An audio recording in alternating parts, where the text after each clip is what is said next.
Hey, so a little bit more of Ayurveda with rocks, and today is about hydration. So, hydration is actually a really big topic, right? We think, okay, I need to, how much, there's always that question, how much water do I need? Right? And according to, Western science, when you Google it, it's sort of commonalities are a liter for every 60 pounds you weigh, right?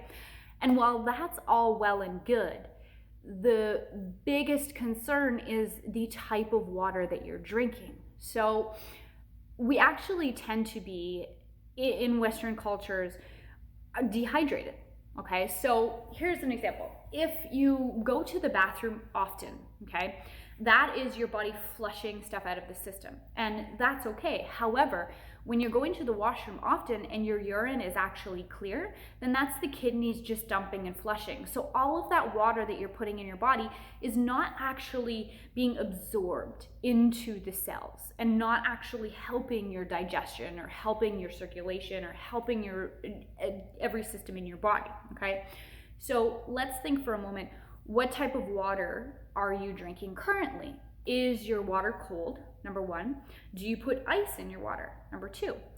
So take a look in the winter. In the winter, when everything is freezing cold, cold does not get absorbed into the earth, right? Cold just sort of sits there and it constricts and it's sort of stuck. The same thing is happening in your body. Just like winter, the snow just sort of sits there.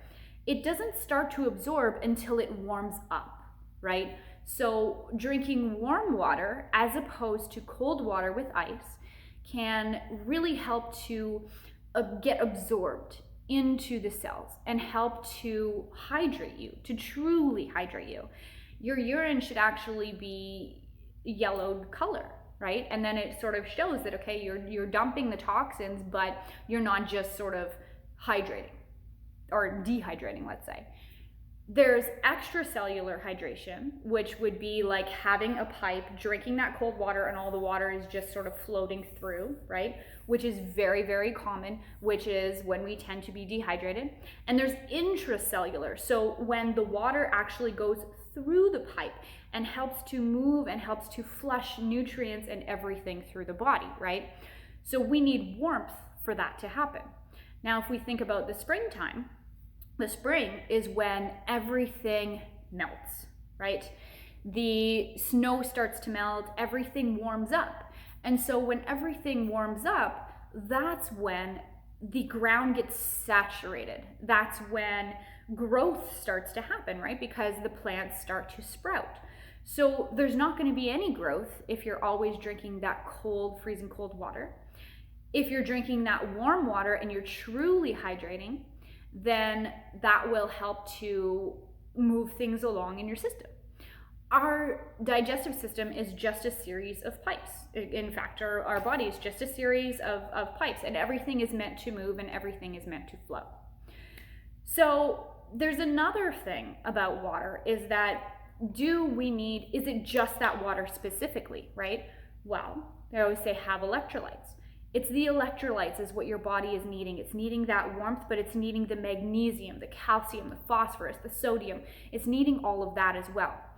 As I said in our digestive video, our ancestors would drink water that would come flowing down from the rocks, right? So as that water comes down from the rocks, it's collecting all of the minerals, it's collecting the sunlight as well, it's collecting that energy to help your body with life. It's collecting that prana. So our water that we consume needs to be the same way. Now, not gulping water, because if we're always gulping cold water, it's actually said that it's harder on digestion because it's just sort of throwing cold water down, and then your body's like, well, what do I do with this? Instead, you can try sipping on warm water, just sipping on warm water. Now, if your water is chlorinated or if your water is stripped or bottled water, then it's possible that it's lacking those nutrients, it's lacking those minerals, right?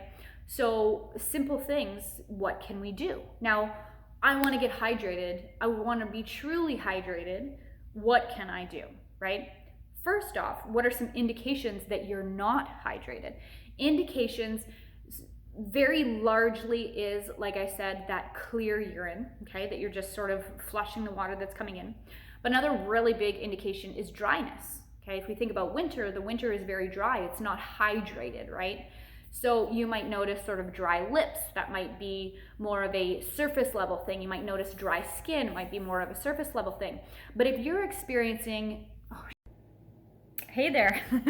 So you might notice that my background is different. And for a moment I was like, oh, my phone died. And so now I'm back. So yes, this is still gonna be, I'm gonna just kind of mold these two videos together and it'll all be good. So where I was at was the dry lips, right? If you're experiencing the dry lips or the surface level dryness, then that's an indication that you need to hydrate. But you might be chronically dehydrated, and some symptoms of that would be a chronically dry mouth. So if you sleep with your mouth open at night, then your mouth can be dry. But take a look at your tongue. Stick your tongue out and see if your tongue actually looks lubricated or if your tongue looks dry. If you suffer from the dry mouth or the really deep cracked lips, and even in warmer weather, if you still have those really deep cracked lips, some types of indications too might be that your skin actually looks a little bit gray or a little bit pale. But another big one is in your stool. Okay, so if you experience constipation and when you finally go to the bathroom, it is like hard, dry nuggets, then that's an indication that there's been some chronic dryness for quite some time. That variable agni, so that variable digestion. And so lubricating and hydrating is very, very important. So now what can we do to hydrate, right? So in the beginning of the video, I had mentioned small sips of warm water. But if that water is stripped, then you can try adding a few things. So I'll give you a few examples of some things that you can use in your water to help with electrolytes. So you can have coconut water. Coconut water is a really great one, especially if you tend towards a lot of inflammation. If you tend towards excess heat and irritation and anger, that would be tending towards a pitta constitution or pitta dosha. And so coconut water, I should say, is very cooling. It's sweet and it's cooling, but it's hydrating as well. You can also use maple water, like I spoke about in the digestion video, and that's water that comes directly from a maple tree, and it's just the water, not when it's boiled down and created into syrup. That one is also very, very hydrating for that pitta type, but it's also extremely nourishing because it comes from a rooted plant, right? It comes from a rooted tree. And so that is highly nourishing for more of a vata type. And more of that vata type might be that type there where your stool, when it finally comes out, is very dry, or you have that chronic sort of dryness, okay? So maple water is a really great one. Now, we can also make sure that your water is warm, but we can also add a squeeze of lemon or a squeeze of lime into your water as well. So be mindful that you don't, like we spoke about in the digestion video, a lot of these kind of, fall in together, but to not use the rind, to just kind of squeeze in your lemon or squeeze in your lime. We can also add a little bit of a pinch of salt. And now, if you tend towards water retention, we can be dehydrated and still retain water, okay? So if you notice that little bit of like edema, you want to be mindful of the salt because salt's qualities are fire and water. So salt is wonderful because that has this penetrating quality about it, like the fire, the transforming. And it also has this lubricating quality about it with the water. So it can make us retain water, okay? So if you already retain water, then you really want to be mindful about your salt. But you can just add a little bit of salt in and just kind of test it out. And basically, as always, just kind of noticing how you feel, right? So another really great thing that I love to do for hydration, and this is a really great tea. So you can use cumin seeds, coriander seeds, and fennel seeds. So you just take a little bit of each and you put it in like one of those little tea canister things, let's say, and then just let it sort of seep into that warm water. And the beautiful thing about this Ayurvedic CCFT is that it tends to be tridoshic, meaning that it's good for all types. However, there's always exceptions to every rule. But it is hydrating, so it helps to hydrate you, but it's also a diuretic, so it also helps to flush. Because we need to hydrate, but we also need to flush the old stuff out, right? So we have this sort of ebb, and then we have this flow. So it's a really, really great one for that. I love it. So using those types of waters are really great. Those are simple things that you can start with.